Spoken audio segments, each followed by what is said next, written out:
बिस्मिल्लाहिर्रहमानिर्रहीम। Grade 10 biology chapter number 2 में पहला लेक्चर। टॉपिक का नाम है होम्योस्टेसिस। होम्योस्टेसिस यहाँ पर एक और लफ्ज़ आ गया।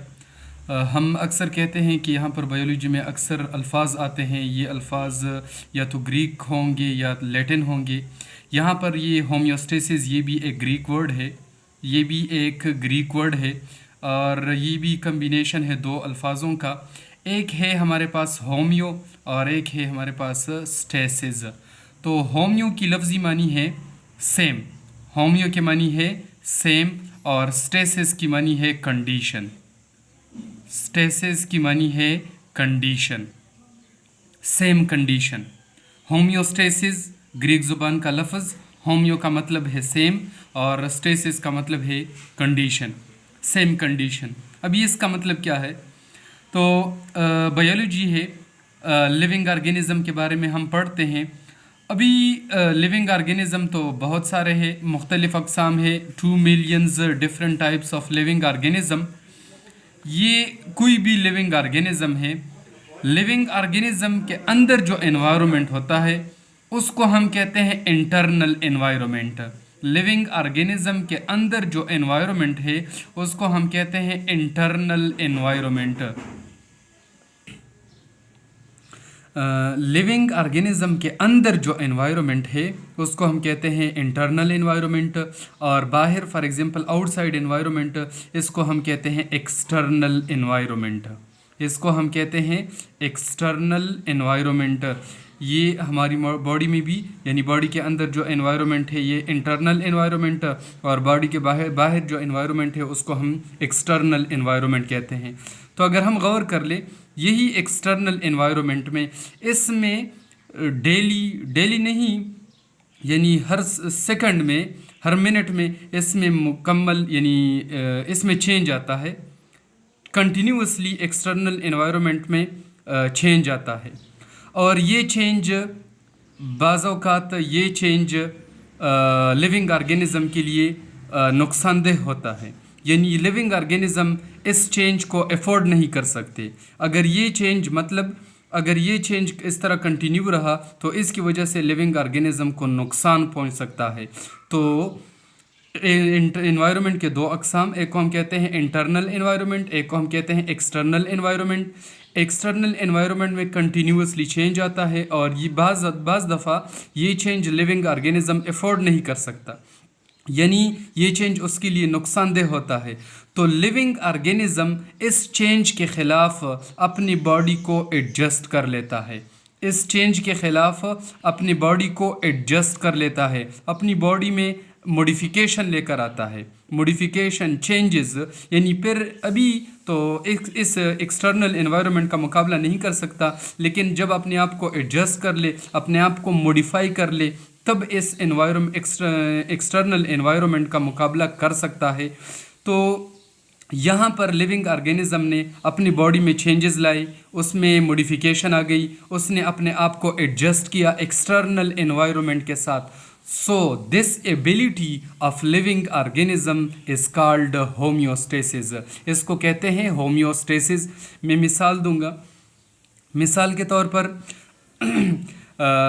लिविंग ऑर्गेनिज़म है, फॉर एग्जांपल इंसान है, तो इंसान रहता है यानी एक्सटर्नल एनवायरनमेंट, यानी टेम्परेचर है फॉर एग्जांपल 15 डिग्री सेंटीग्रेड, 15 के यानी इससे थोड़ा सा ऊपर चला गया 20, 25, 30, इससे भी थोड़ा सा ऊपर चला गया।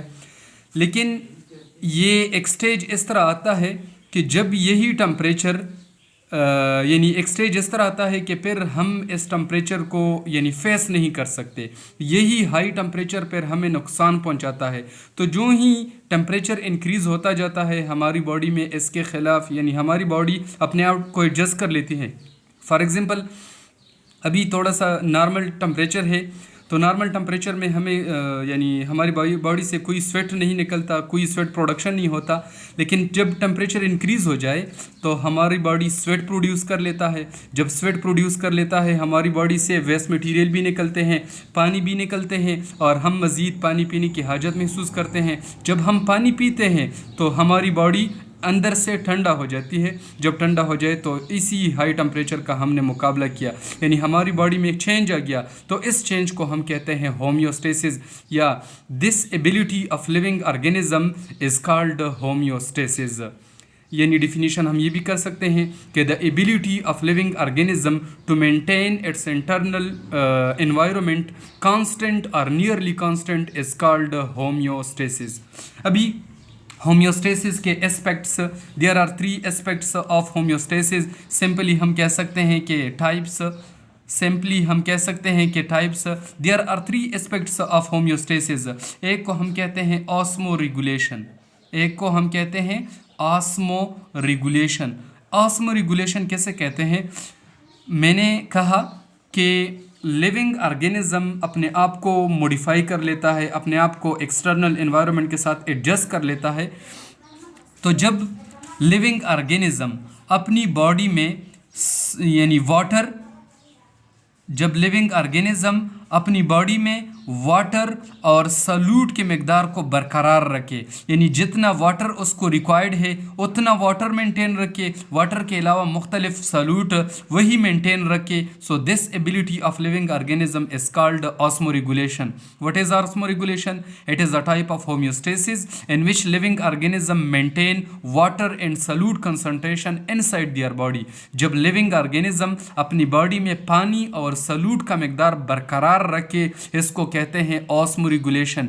किस तरह में बरकरार रखता है? यानी जिस तरह हम मिसाल के तौर पर हम जब ज़्यादा पानी पीते हैं तो हमारी बॉडी से पसीना भी निकलता है। जब हम पानी ज़्यादा नहीं पीते, हमारी बॉडी में अगर पानी की कमी हो तो फिर हमारी बॉडी से स्वेट नहीं निकलता। इसके अलावा मुख्तलिफ़ किस्म के सॉल्यूट भी है। अगर हमारी बॉडी में सॉल्यूट की कंसंट्रेशन ज़्यादा है तो यही सॉल्यूट हमारी बॉडी से निकलते हैं। अगर इसकी कमी आ गई तो ये सॉल्यूट हमारी बॉडी इसको मेंटेन रखता है, इसको बाहर जाने नहीं देता। This type of homeostasis is called osmo regulation. फिर इसके बाद सेकंड वन है एक्सक्रीशन। नंबर सेकंड है एक्सक्रीशन। एक्सक्रीशन कैसे कहते हैं? जब लिविंग ऑर्गेनिज्म अपनी बॉडी से टॉक्सिक सब्सटेंसेस को रिमूव करे, टॉक्सिक सब्सटेंसेस को रिमूव कर ले, हटाए, निकाल ले, तो this type of homeostasis is called excretion. Toxic substances अगर हमारी बॉडी में रहे, टॉक्सिक सब्सटेंस का मतलब क्या और इसको हम क्यों निकालते हैं? फॉर एग्जांपल हमारी बॉडी में रेस्पिरेशन का प्रोसेस होता है, तो रेस्पिरेशन प्रोसेस में ग्लूकोज मॉलिक्यूल C6H12O6 के साथ ऑक्सीजन मिलता है और इससे बनता है कार्बन डाइऑक्साइड, कार्बन डाइऑक्साइड के साथ वाटर मॉलिक्यूल और इसके साथ एनर्जी। तो यहाँ पर अभी ये कार्बन डाइऑक्साइड जनरेट हो गया, हमारी बॉडी में तैयार होता है in the result of respiration. यही कार्बन डाइऑक्साइड अभी ये एक टॉक्सिक गैस है। अगर ये हमारी बॉडी में रहे तो इसकी वजह से ब्लड की कंसंट्रेशन यानी उसमें चेंज आ जाता है, हमारी पूरी मेटाबॉलिज्म डिस्टर्ब होगी। तो इसलिए अभी ये कार्बन डाइऑक्साइड हमारे लिए टॉक्सिक है। हम मस्ट इस कार्बन डाइऑक्साइड को एलिमिनेट करेंगे, बॉडी से बाहर निकालेंगे। अगर बॉडी से बाहर नहीं निकालेंगे तो ये हमारे लिए डेथ का जरिया भी हो सकता है। तो जब हम अपनी बॉडी से यही टॉक्सिक सब्सटेंस, यही कार्बन डाइऑक्साइड बाहर निकालते हैं तो इस प्रोसेस को कहते हैं एक्सक्रीशन। टॉक्सिक सब्सटेंस सिर्फ और सिर्फ कार्बन डाइऑक्साइड नहीं है, इसके अलावा भी बहुत सारे कंपोनेंट है और यही टॉक्सिक सब्सटेंसेस सिर्फ और सिर्फ ह्यूमन बीइंग में नहीं, इंसानों के अलावा अदर एनिमल्स में भी, बल्कि अदर एनिमल्स भी सिर्फ नहीं, इसके अलावा प्लांट्स में भी टॉक्सिक सब्सटेंसेस होते हैं, वेस्ट मटेरियल होते हैं और यही वेस्ट मटेरियल हम बाहर निकालते हैं। तो जब यही वेस्ट मटेरियल लिविंग ऑर्गेनिज्म अपनी बॉडी से बाहर निकाले, इस प्रोसेस को कहते हैं एक्सक्रीशन। तो एक्सक्रीशन का डिफिनीशन हम ये करेंगे कि it is a type of homeostasis in which the living organism remove or eliminate toxic substances from their body। ये इसका डिफिनीशन हो गया। फिर इसके बाद थर्ड टाइप है थर्मोरेगुलेशन। थर्मोरेगुलेशन ये भी होम्योस्टेसिस का एक टाइप। और थर्मोरेगुलेशन की लफ्जी मानी क्या है? थर्म, यहाँ पर लफ्ज आया है थर्म की मानी ही हीट, और रेगुलेशन किसे कहते हैं? रेगुलेशन मतलब ये कि ये सिर्फ़ और सिर्फ किसी चीज़ की इंक्रीज़ या डिक्रीज़ को हम नहीं कह सकते। फॉर एग्ज़ाम्पल कोई चीज़ हमें ज़्यादा मकदार में चाहिए तो हम इसको अपने लिए इंक्रीज़ कर लेते हैं, या कम मकदार में चाहिए हम उसको अपने लिए इसको डिक्रीज़ कर लेते हैं, तो इसको रेगुलेशन कहते हैं। अभी हीट थर्मो रेगुलेशन क्या है? सो थर्मो रेगुलेशन जब लिविंग ऑर्गेनिज्म अपने लिए हीट को रेगुलेट कर ले। हीट को रेगुलेट का मतलब क्या है? यानी जिस तरह होम्योस्टेसिस उधर मैंने ये अल्फाज मैंने एक्सप्लेनेशन की इसकी, कि जब लिविंग ऑर्गेनिज्म अपनी बॉडी में हीट को रेगुलेट कर ले, हीट को रेगुलेट कर ले, so this type of homeostasis is called thermo regulation. Heat को रेगुलेट करने का मतलब क्या है? हीट को रेगुलेट करने का मतलब ये है कि कभी कभार आप लोगों ने फील किया होगा, जनरल ऑब्जर्वेशन है, सर्दी के मौसम में जब हम बाहर निकलते हैं कोई स्वेटर वगैरह ना हो, या इसके अलावा भी ठंडे चीज़ के साथ हमारी बॉडी टच हो जाती है तो हमारी बॉडी पे बाल खड़े हो जाते हैं। हम कहते हैं अक्सर इसको बायोलॉजी में हम कहते हैं गूज बम्प्स। तो ये गूज बम्प्स अराइज होता है, ये क्या मतलब इसका क्या है? इसका मतलब ये कि फॉर एग्जांपल ये हमारी स्किन का आउटर मोस्ट लेयर, तो स्किन के नीचे यहाँ पर मसल्स होते हैं और टिश्यूज़ होते हैं, ये कंट्रैक्ट हो जाते हैं। जब ये कंट्रैक्ट हो जाए तो इसकी वजह से यानी हमारी बॉडी से हीट बाहर नहीं निकलता। जब हमारी बॉडी से हीट बाहर नहीं निकलता तो ये कोल्ड कंडीशन में होता है। तो इस कंडीशन में हमारी बॉडी से हीट बाहर नहीं निकलता। जब हमारी बॉडी से हीट बाहर नहीं निकलता, ये सारा का सारा हीट हमारी बॉडी में रह जाता है और यूँ हम गर्म हो जाते हैं।